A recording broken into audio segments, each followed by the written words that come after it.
Hello, everybody. Pastor Butch here with today's daily devotion. And I've been given the assignment to talk to you today about our hands. The Bible has a lot to say on the subject of hands. The word hands is used almost 600 times in the Bible. We're given advice from the book of Proverbs that says in Proverbs 10:4, lazy hands make for poverty, but diligent hands bring wealth. It's also the warning to those that are lazy in Proverbs 21:25 that says, the craving of a sluggard will be the death of him because his hands refuse to work. I can remember when I was dating Barb. One evening we had dinner together with her family and her grandmother was there. And after I left, Barb's grandmother said to her, you know, that Butch has beautiful hands. And Barb shared that with me. And I took that as a compliment. And then she added, she also said, they don't look like they've ever done a day's work. Well, the compliment really quickly became something that was not so flattering. It was not true that I'd never done a day's work, but that was her comment.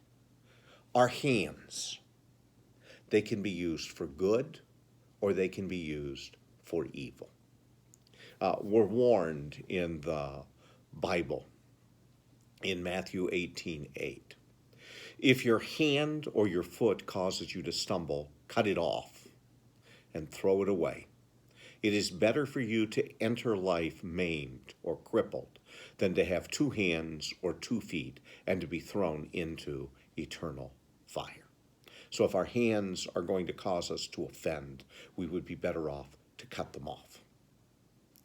We read concerning Pilate in Matthew 27, verse 24, that as he's trying Jesus, it says when Pilate saw that he was getting nowhere, but that instead an uproar was starting, he took water and washed his hands, and in front of the crowd he said, I am innocent of this man's blood. It is your responsibility. Well, Pilate was not totally innocent of the blood of Jesus, but he felt the need to wash his hands because he knew he was dealing with an innocent man. Our hands can be used for good as well. In Matthew chapter 19, verse 13, it says, then people brought little children to Jesus for him to place his hands on them and to pray for them. You know, that's a very good practice for all of us that are parents or grandparents to make sure that we are touching our children and our grandchildren in an appropriate way. It is good when we're praying for someone to reach out and touch them. It just shows relationship.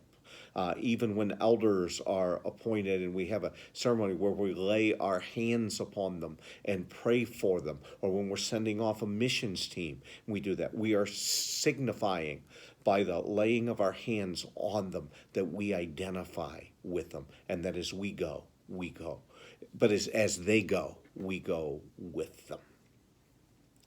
It is also interesting to me that John, when he wrote 1 John, said in 1 John 1:1, that which was from the beginning, which we have heard, which we have seen with our eyes, which we have looked at with our hands and have touched.